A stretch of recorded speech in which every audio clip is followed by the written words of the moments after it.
Hello, everyone. Welcome back to another edition of StarSound Speaks. My name is Irlianna Samsara of StarSound Astrology, and this is episode 137. So today we are talking about the ingress, which is a fancy word, astrological word, the ingress of the sun into Capricorn, otherwise known as Solstice, Solstice 2021. If you're in the Northern Hemisphere, this is the winter solstice, and obviously summer solstice for all of you Australians, New Zealanders, and fabulous people of the southern part of Africa and in South America. So I hope you're enjoying your lovely summer as we in the North are embracing winter. Anyway, so I'm going to give you some, this is a little preview around when we look at a chart for the for any change into the seasons, spring, summer, fall, winter. We are always, this is, you could say this is a chart for like the next 3 months. This is kind of like the flavor of what we're stepping into for the next 3 months. So a few things that I found. I'm going to pull up the chart right now. Let's see, share screen. Here we go. So this is what it looks like for the for Washington, D.C. Okay, so I used Washington as the city, as I normally do. So what we have here, no, wait a minute, hold on a minute. I have wrong chart, just a second. I gotta go to, I was doing all my research back and forth. I'm such a research nerd. I have it in my chart that I am a total research nerd. Ever since I was a kid, I was like Hermione and Harry Potter, like consuming books and information. It's like my thing. So anyway, crazy hair like Hermione, right? Just not frizzy. Anyway, here we go. We've got the chart for summer. I'm going to call it winter solstice, but we'll just say solstice 2021. Capricorn solstice, 0 degrees, as you can see here, 0, right? 0 degrees Capricorn. And for this year's Capricorn solstice, we have this stellium. So we've got Mercury, Pluto, and Venus, bing, bing, bing, all co-present, all hanging together with the sun. So there's a very big, strong Saturnian signature around communication, commerce, banking, personal possessions, our relationships. This is a very strong signature that will be examining them like this is all ruled by Saturn, right? It's all Capricorn. So Saturn is always the ruler of our, Capricorn solstice, but this year it has some very strong signatures for reinventing a really cold, hard reality check on our listening and communication skills, our ability to listen to, and how we hear. Are we heard? Why do I say that? Well, if you notice here, we've got Mercury is the sign of the communication, is only 12 degrees away from the sun.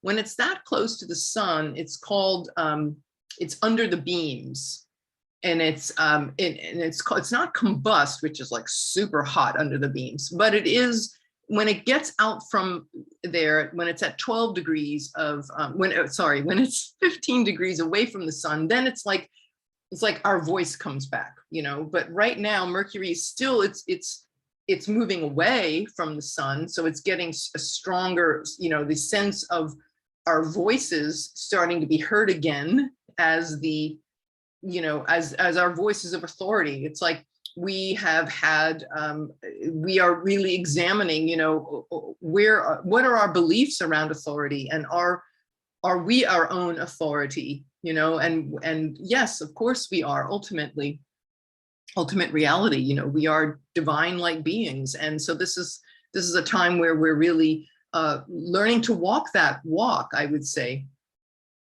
And now next week Mercury will zip along and join up with the Venus Pluto dance going on in Capricorn.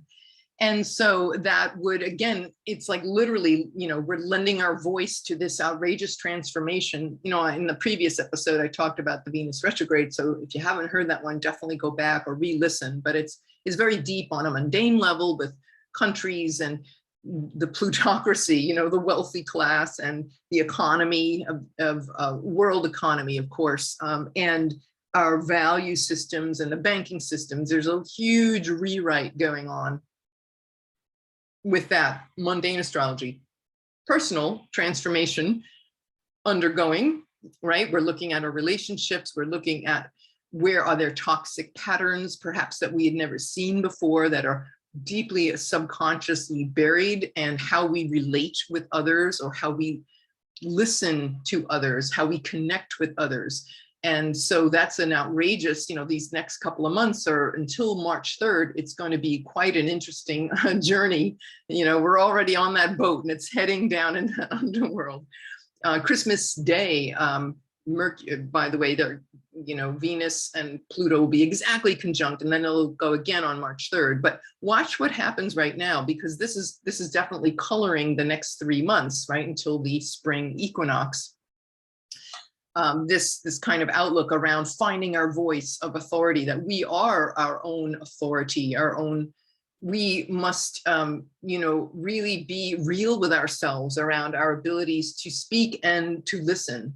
So that would be, you know, for me, that's a main one. Now, also, if you notice, we are, Christmas Day will be coming into an exact Saturn squaring Uranus right now for this solstice, as it has done. This was the main, you've heard me talk about that. That was the main topic all year, which was the Saturn Uranus square, which started back in January. And then again, it came strongly again around July 4th weekend. And then now one more time, its final strong square up at 11 degrees. It'll be coming into that very shortly, you know, in a matter of days.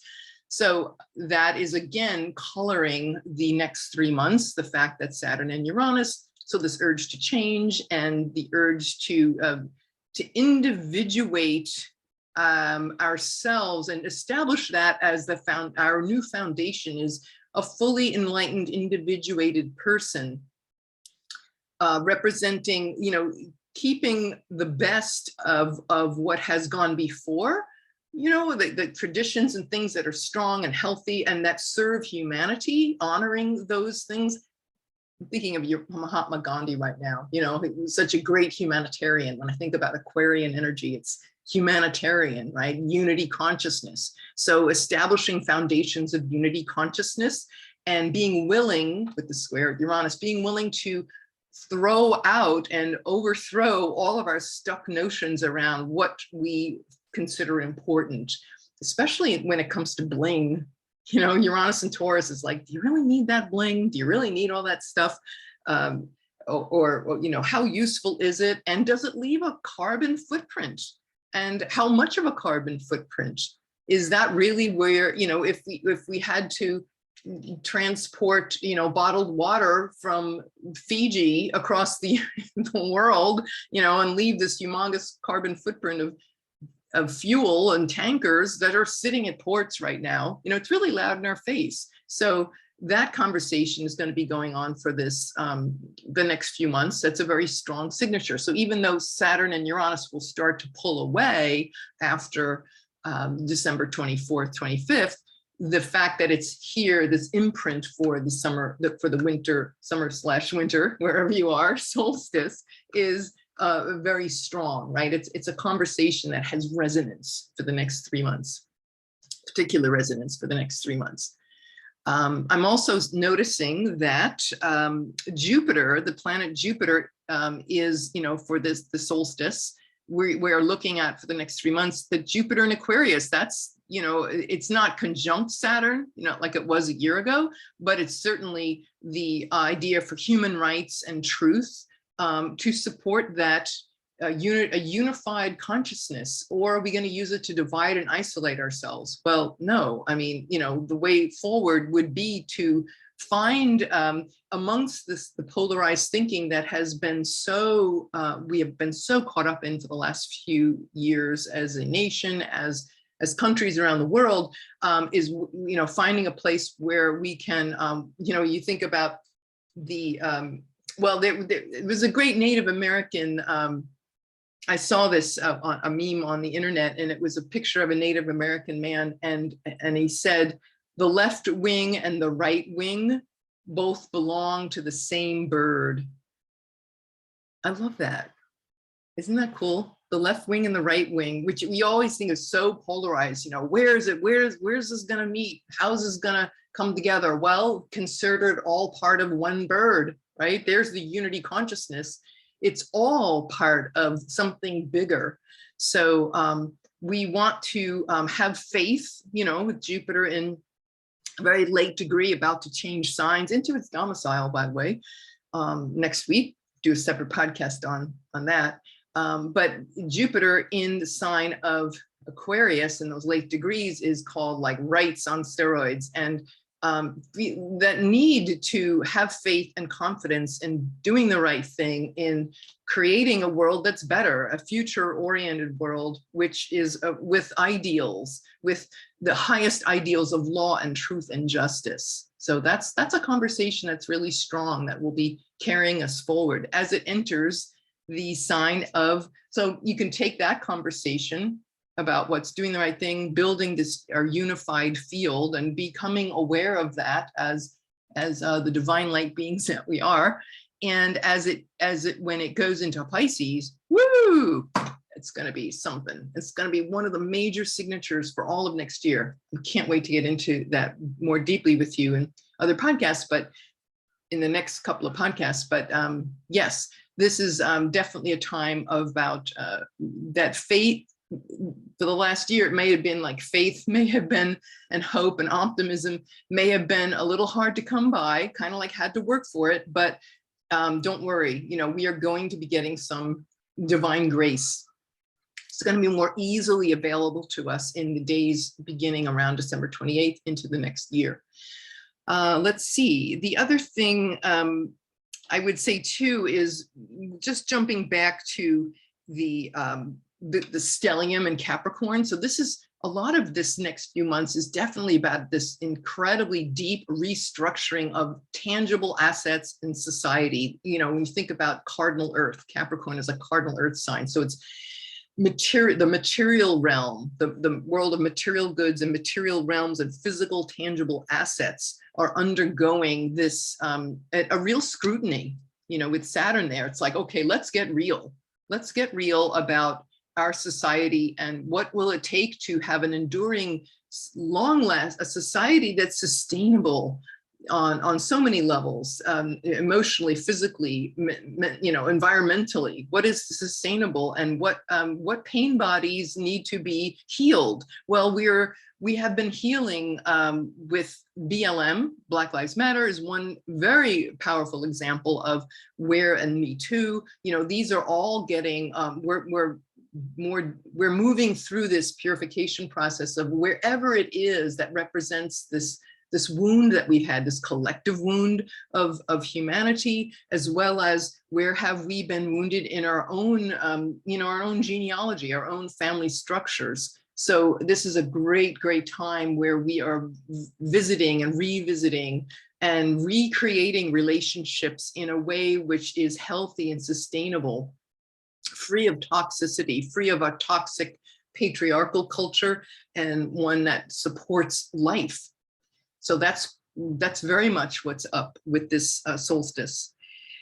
The moon, if you notice, the moon at 27 degrees of Cancer, the moon's in its domicile. So that's saying, you know, but it's about to change signs and lose dignity in you know, with this solstice imprint. So this is about the need for comfort and security and reaching out and connecting deeply and intimately and vulnerably with each other is so important right now. We hear this news about Omicron and, you know, people, so much being shut down. Yes, you can see where all of that is being very, it's a difficult, you know, it's not an easy winter for that. So checking on neighbors, loved ones, make sure, you know, like, let's all, we may have to, you know, do these things of shutting down and hopefully not quarantining, but, you know, taking whatever precautions we need to be safe. And, but still, you know, not dropping out the feeling of the need to connect and keep connected. whatever it takes to make us feel safe. So as the moon is getting ready to go into the sign of Leo, which would be then ruled by the sun, what it's saying is sometimes, you know, from this base of the naturally wanting to connect, it might be that in order to connect, it might take a little more effort, but the way forward for us to feel connected, well, one thing I would suggest is being, when you think about the sun, the moon about to go into Leo, it might be that finding joy and making joy would be a very important part of moving through this difficult time. What is your joy? Where do you find fun and pleasure and creativity and connection, friendships, creative projects, kids, acting like a kid, finding your inner child? Then it might take a little effort because the sun in the solstice chart is of course ruled by Saturn. So it's saying, yeah, you know, fun can be made, but it just might take a little effort. Okay, you might need to maybe focus to make this happen. It's not, maybe it won't fall into your lap, but it can be done. So, and that's what will bring the light. That's what will, you know, it's a powerful way to keep connected and create connection, is to have fun and be as creative around connecting as we can. Finding joy, making joy out of tough conditions, finding the joy in all of that. So yeah, so I think that's all I wanted to say. That's our solstice weather report for the next, you know, few months. Yes, we're being real. Yes, we are looking at, you know, finding our voice and our authority and our creative spirit, keeping connected with creative spirit, being optimistic about the future, using our talents. Maybe the tough times might inspire some outrageous creative projects. You'll see as the months get closer into April, boy, we're going to really be, it'll be really deep and profound, the ability, what's available to us in terms of poetic and divine inspiration. So I hope this, I hope you will use that wisely. It's all available to us. And remember that sun and Capricorn, right? Who's the authority here? Who's in charge? Where is drawing upon your own ability to govern yourself, and you are the governor of your universe. You know, you are the president, the CEO, and whatever other title you want to give yourself. We're in charge of creating a world that works for us. And so with that, I bid you adieu for the moment. So I hope this gave you some inspiration and hope and encouragement as we steer together into this new year called 2022. So that's all for now. And I thank you all for listening. Again, I'd love to hear from you, and how are you feeling inspired to use the solstice? Please leave your comments below. Make sure you like and share and subscribe. Subscribing, you can get those alerts immediately. I'm going to be putting out some more content, so that's always fun. Anyway, all right. Great to see you and connect with you. And if you have any questions, you can just always zip me an email, Irlianna at StarSoundAstrology.com. The website, you can book any kind of session you want. Whatever you need, we're here for you. We're all in this together. All right, we have gone through some class 6 rapids, right, in the last couple of years. And no, it's not over yet. But you know what? We're all in that big fat rubber raft, and we are all paddling, and we are going to paddle together, because that's how you get through a rapids, right? You don't do it alone. So I'm here for you. We are all here for you. And yeah, that's all for now. Okay, thanks so much, and we'll see you next time. This is Irlianna Samsara, StarSound Speaks, StarSoundAstrology.com. See ya.